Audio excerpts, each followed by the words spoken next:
Satisfação, amigos.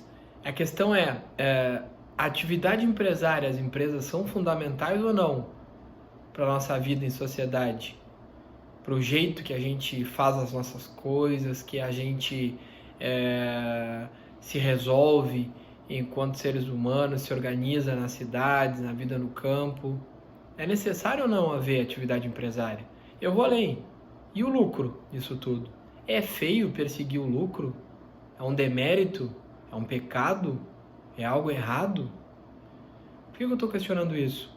Porque eu tenho visto que nesses tempos agora de crise se maximaliza, digamos assim, algumas opiniões de algumas pessoas que têm em si guardados alguns conceitos um pouco deturpados da atividade econômica. É como se essas pessoas agora encontrassem então uma válvula de escape para não refletir, falar o que realmente elas querem, o que elas pensam, mas para que elas coloquem para fora o que elas torcem para que assim seja. Então, pessoas que na verdade têm algum ódio guardado pela atividade empresária, algum ressentimento, algo que tem a ver com alguma característica, alguma informação antiquada repassada a elas, deixam agora entre linhas vir à tona algum tipo de conceito nesse sentido, como se fosse feio perseguir o lucro, como se as empresas tivessem que pedir permissão, por favor, e desculpa por exercer suas atividades. Isso me parece um erro crasso, um redondo engano, um ledo engano. Por quê? Porque na medida que as atividades que as empresas prestam, os produtos que elas industrializam, produzem, vendem, os serviços que elas disponibilizam são fundamentais para que a gente consiga se organizar e viver enquanto seres humanos atualmente, isso é fato. É óbvio que nós precisamos de empresas eficientes, que cumpram as normativas colocadas pelo Estado, como proteção ambiental, o direito de consumidor, função social de propriedade e tudo mais. Mas vejam, esses são balizadores dessas atividades empresárias. Não são o que justificam a sua existência. O que justifica a existência da atividade empresária é a necessidade de que as pessoas tenham onde trabalhar, tenham como ter retorno do seu trabalho para quem quiser empreender. O Estado precisa canalizar parte disso para se autofinanciar através da incidência tributária e por aí vai. Não existe um monopólio estatal para nos entregar tudo que a gente precisa. Muito longe disso. Então esse discurso maniqueísta que bota as empresas, os empreendedores, os empresários como arautos da morte ao assumir risco, a supostamente explorar determinadas pessoas ou grupo de pessoas, é um discurso completamente errado, equivocado. Olha, e respeito quem pensa contra, apesar de ter muita dificuldade de entender. Mas os argumentos aqui em favor da atividade empresária lícita e respeitosa à legislação, é evidente, estão lá na Constituição Federal. É essa mesma nossa Constituição que garante direitos, nos protege do Estado, é liberal, outorga vários princípios fundamentais de organização estatal. Lá de 1988, se vocês olharem no artigo 170, vão ver que um dos princípios basilares da atividade econômica é exatamente a livre iniciativa, a propriedade privada, a função social da propriedade, o incentivo a micro e pequenas empresas.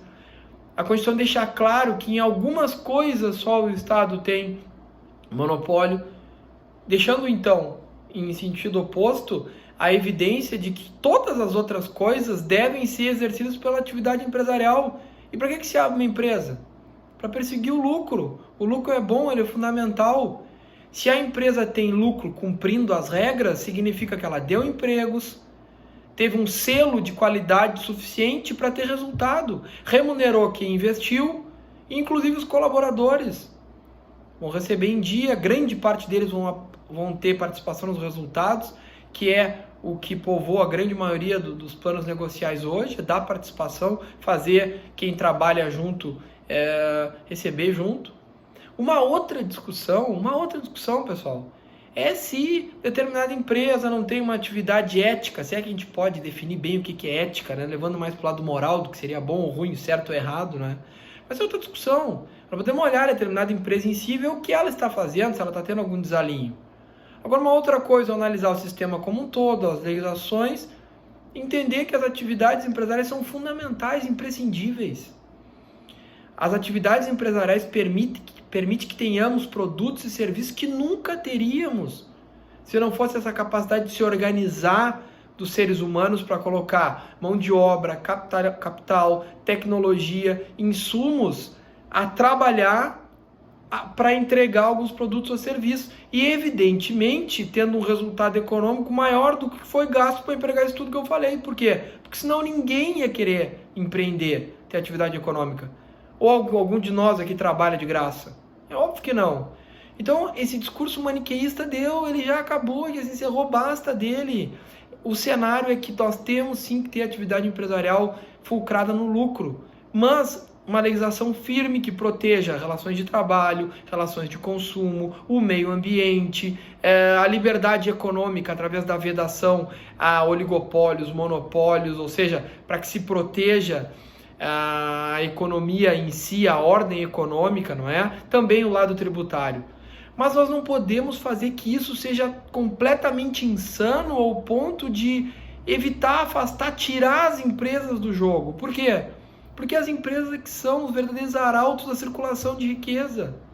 Inclusive para que o Estado tenha recursos suficientes para adotar suas políticas, pagar servidores, lutar em épocas, por exemplo, de pandemia com mais recursos à saúde. Então, não existe isso de botar de um lado empresários safados que querem a todo custo botar em risco a vida das pessoas para poder trabalhar. E outros que são cuidadosos e que em nome da ciência determinam que todo mundo deve parar num lockdown completo. Nós não temos só esses dois extremos. Existe uma zona cinzenta que pode e deve conversar, ver atividades muito arriscadas que podem sim ser estancadas, pelo menos temporariamente, mas várias delas que são inexoráveis. E nós temos que raciocinar. Permitir que o comércio opere com restrições, que o serviço, que a indústria, porque a vida vai seguir, a atividade econômica deve seguir, ajustada, para evitar riscos desnecessários. Mas é inviável, é impossível achar que um lockdown absoluto que ponha as empresas em stand-by vai ser a solução. Pelo contrário, os números estão começando a nos mostrar uma face muito triste e dura desse pensamento equivocado aí de que o lockdown é a saída. Por quê? Porque o tempo está passando com a retomada gradual que tem que acontecer, porque nada pode ficar fechado o tempo inteiro.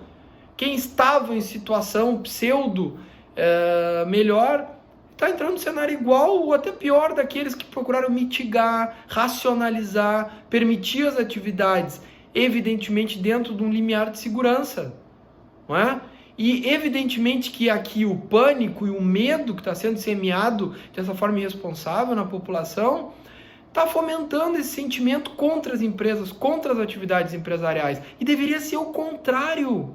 Nós temos que fomentar as atividades empresariais, porque são nas empresas que nós trabalhamos. As empresas que nos prestam serviço, que nos fazem os produtos. Evidente que o Estado tem que intervir, proteger o cidadão de excesso, assim como tem que fazer em tudo. Mas nós não podemos dar voz, dar espaço a alguns que, sem refletir, saem gritando aos quatro ventos que a culpa seria dos empresários que querem colocar em risco, como se fossem verdadeiros mensageiros da morte. Não é isso. Esse discurso beira a irracionalidade. Me desculpe, mas essa é a minha opinião. Nós temos que encontrar dentro dessa região cinzenta todo um ponto de equilíbrio que permita a mínima atividade econômica ao ponto de fornecer serviços, produtos à população, a arrecadação estatal e que também permita que os empreendimentos se mantenham vivos.